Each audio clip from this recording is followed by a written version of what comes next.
जय हिंद दोस्तों। जैसा कि आज हम लोग सबको जान रहे हैं कि आज रिजल्ट का दिन है और रिजल्ट हम लोग के सामने है।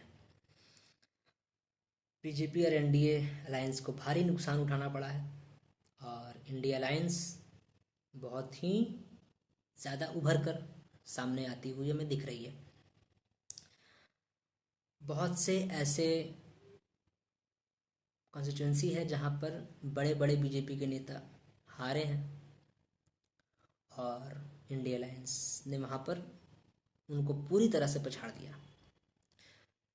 क्या कारण है इन सब इतने बड़े हार का, इतने बड़ी गिरावट का? हार मैं नहीं कहूँगा क्योंकि हारी नहीं है एनडीए। सरकार तो हालांकि एनडीए की ही बनने वाली है, लेकिन जो इतनी बड़ी गिरावट हुई सीटों की, क्या कारण है उसका?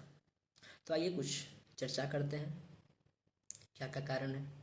तो मेरे हिसाब से जो पहला कारण है वो है जो गलत प्रोपेगेंडा फैलाया गया बीजेपी, एनडीए और मोदी जी के अगेंस्ट कि मोदी जी संविधान बदल देंगे, मोदी जी आरक्षण ख़त्म कर देंगे, ये सरकार मुस्लिमों के खिलाफ है। ये सारे जो प्रोपेगेंडा चलाए गए ये पूरी तरह से इंडिया अलायंस के फेवर में चले गए और इनका उन्हें बहुत अच्छे से फ़ायदा मिला।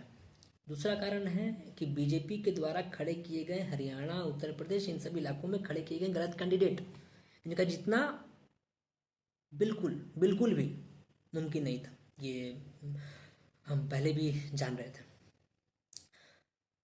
तीसरा कारण है बीजेपी कैंडिडेट के द्वारा दिया गया भाषण, बयान, जो कि बिल्कुल उनके खिलाफ चला गया।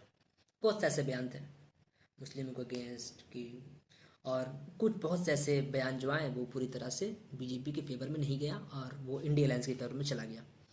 तो ये सब कारण है जिसके कारण से, और भी कारण है, ऐसा नहीं है कारण और नहीं है। हालांकि 10 सालों में सरकार ने बहुत अच्छे काम किए हैं, विकास भी किया है, अच्छे काम भी किए हैं, लेकिन कुछ चीज़ें हैं जैसे कि नौजवानों के बीच में बेरोजगारी की बात, ये इसमें कोई अतिशयोक्ति नहीं है, इसमें कोई दो राय नहीं है कि बेरोजगारी है देश के अंदर में। ये बहुत बड़ा कारण है एनडीए के इतनी बड़ी गिरावट का। लेकिन अगर अब मैं राज्य वाइज, स्टेट वाइज में बात करूं तो सबसे ज़्यादा आश्चर्य अगर मुझे कहीं हुआ है, और मुझे क्या लगता है, मुझे लगता है कि जितने भी प्रो बीजेपी और प्रो एनडीए लोग हैं उन्हें लगता होगा, वो है यूपी। यूपी में बीजेपी इतना बड़ा हार सहन करेगी, इतना बड़ा हार सहेगी, वो हमें बिल्कुल भी, मतलब बिल्कुल भी हमने ये सोचा नहीं था।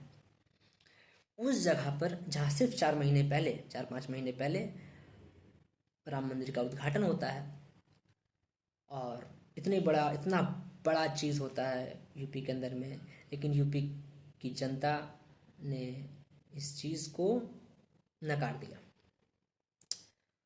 सोचिए, इस बारे में सोचना बहुत ज़रूरी है कि यूपी में मैक्सिमम हिंदूज़ ही हैं।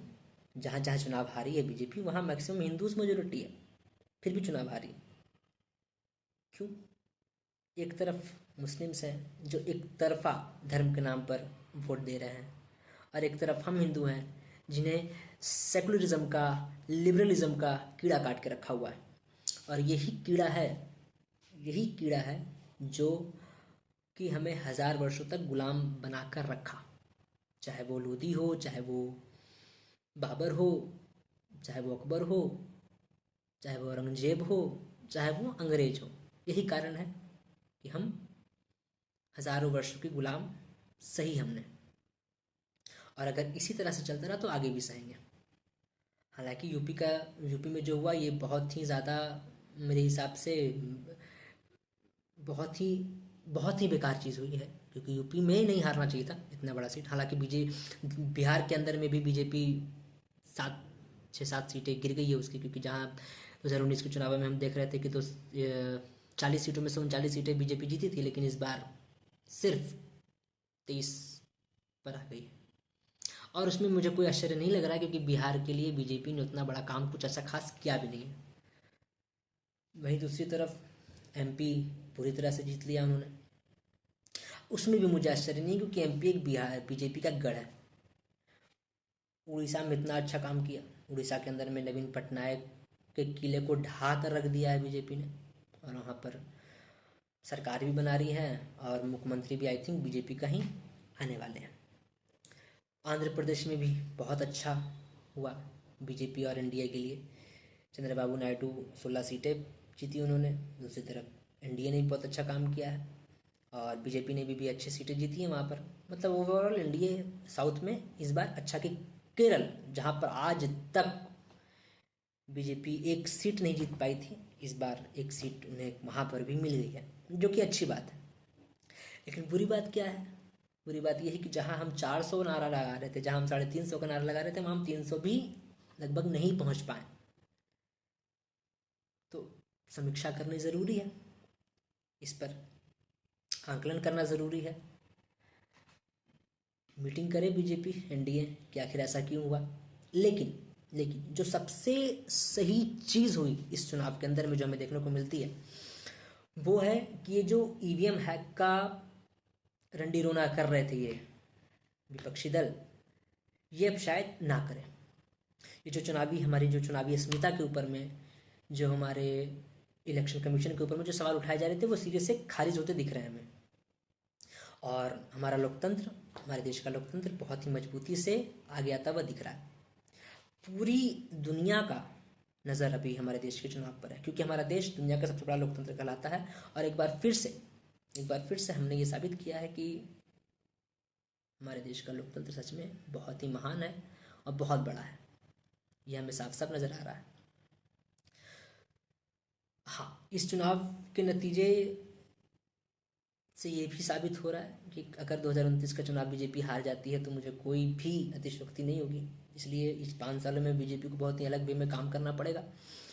आप सिर्फ हिंदुज़्म और नेशनलिज्म का भावना लेकर के सरकार नहीं चला सकते हैं। आपको रोजगार भी लाना होगा, आपको विकास भी करना होगा, ये सारी चीज़ें आपको करनी होगी, महंगाई कम करने होंगे, तब जा कर के अगले 5 सालों के बाद शायद फिर से बीजेपी लौटे।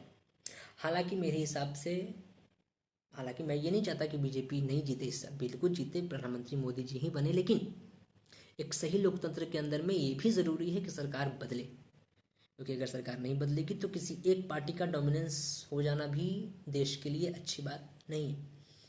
और मैं हमेशा कहता हूँ कि मेरे लिए संविधान सबसे बड़ा है, क्योंकि संविधान को पाने के लिए हमारे देश के कई लोगों ने अपनी जानें लुटा दी हमारे इस इतने बड़े लोकतंत्र के लिए। तो जो चुनाव हुआ है, इसमें अच्छी बात ये है कि हमारे देश का लोकतंत्र बहुत ही ज़्यादा मजबूत हुआ था, दिखा है हमें। और ज़रूरी है बीजेपी और एनडीए अलायंस को इसके ऊपर में सही आकलन करने की और 5 साल अच्छे से काम करने की। और बधाई है आप लोगों को, एनडीए अलायंस को, कि आप लोग फिर से इस बार सरकार बनाने जा रहे हैं। और बहुत बहुत बधाई है कांग्रेस को और इंडिया अलायंस को भी कि सदन के अंदर में बहुत ही मजबूत विपक्ष देखने को हमें मिलेगी। तो धन्यवाद मेरा वीडियो पूरा देखने के लिए। आपकी क्या राय है कमेंट कीजिए इस चुनावी रिजल्ट के ऊपर में। और अपने शब्दों को मैं विराम देता हूँ। फिर से कर रहा हूँ एक बार, जय हिंद, जय भारत, वंदे मातरम।